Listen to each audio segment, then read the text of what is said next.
Hello and welcome. This is the Brick Bounty. Today I will be reviewing the LEGO Star Wars Imperial Light Cruiser. This is set 75315. It is meant for everyone 10 and up. It has 1,336 pieces, 5 normal minifigures, and Grogu.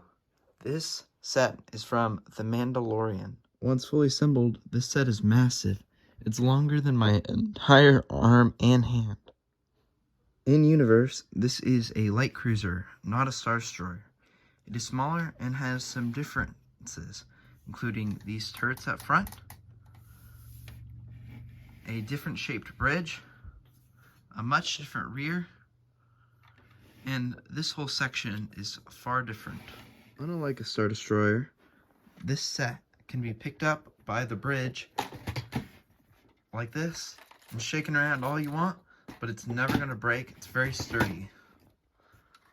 Each of the cannons can be loaded with spring-loaded shooters, just like this. And also can be shot off. They have lots of power and are very long, but these turrets can be rotated up and down individually and can rotate 360 degrees at the base. On the side of the ship, there are many micro-scale cannons and lots of greebling. Also, towards the back, there is a micro-scale TIE fighter. All of these features apply on the other side of the ship because it is symmetrical. The rear of the ship is detailed but inaccurate. It's supposed to have 7 engines, but only includes 3. If you have these parts lying around, I recommend you do this rear upgrade to make this set more accurate. All you have to do is take these vents off,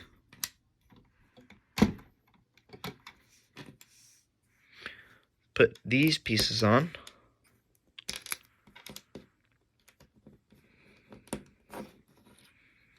and put these on here.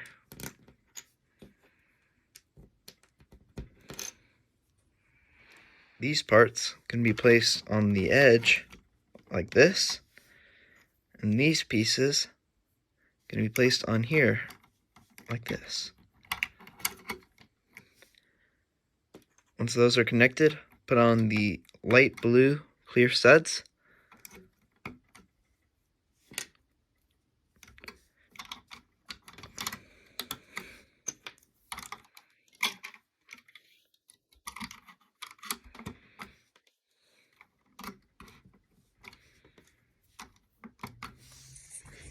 And there you have the 7 engines. At the front, there is this little gap with these rails. You may be wondering, what is that for?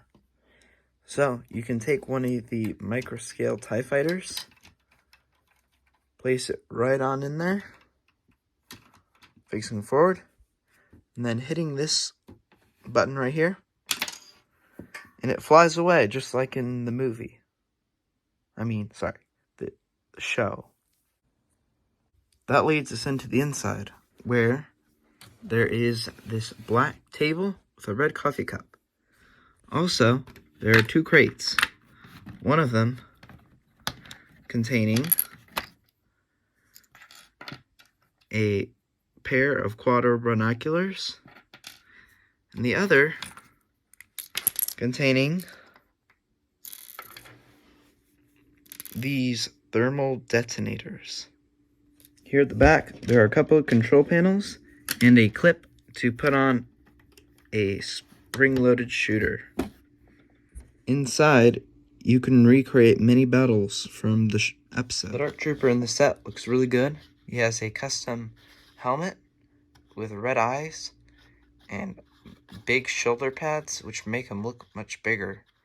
He is very detailed and accurate to the show, but I recommend switching this blaster out, which is not very accurate, with this one instead.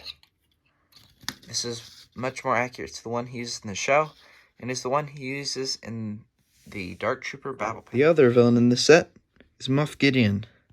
He is only printing on his torso, which is somewhat disappointing because there's no leg printing. But he only wears black pants in the show, so it's still an accurate look. His cape is really cool. It's the soft spongy material.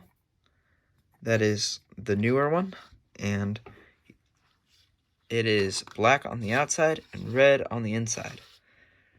His dark saber is somewhat disappointing because this is very plain and very inaccurate to the dark saber in universe, and it's about time that LEGO comes out with a special new mold for it. Cara Dune's a pretty good minifigure. She has a big sniper rifle, which is inaccurate to the show because she has a big heavy gun, and it's just simply inaccurate. But her figure is very accurate, very detailed, and she has a second expression that looks much angrier. The Mandalorian wields his Beskar spear. It's an old piece, but it suits him perfectly. And this minifigure is in a lot of sets, so he's not particularly unique, but he's still a great minifigure. He has great arm printing on both sides, and really nice shiny armor.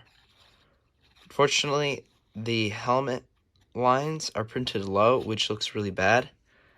And he has a black head, which is kind of lazy, but later he does have an actual face print and a different set. Final minifigure in the set is Fennec Shand. She has the same sniper rifle that Cara Dune uses, and she has great arm printing. It's just some silver and orange lines on both sides, except here she has an elbow pad.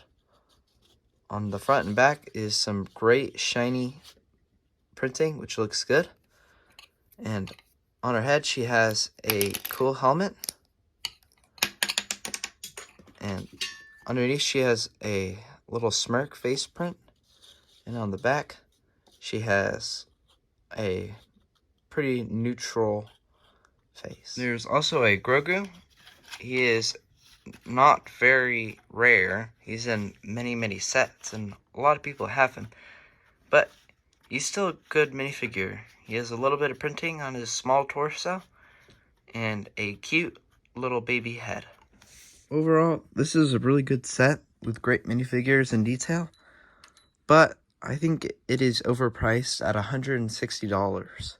I just don't feel like you get enough for your money here, even though it is a very long and bulky set with exclusive minifigures. I just don't think that it's the best deal. However, this set has been on a lot of deals on Amazon, so it may be worth picking up on discount. I hope you enjoyed this review. If you have any questions, feel free to comment. I would love to answer them.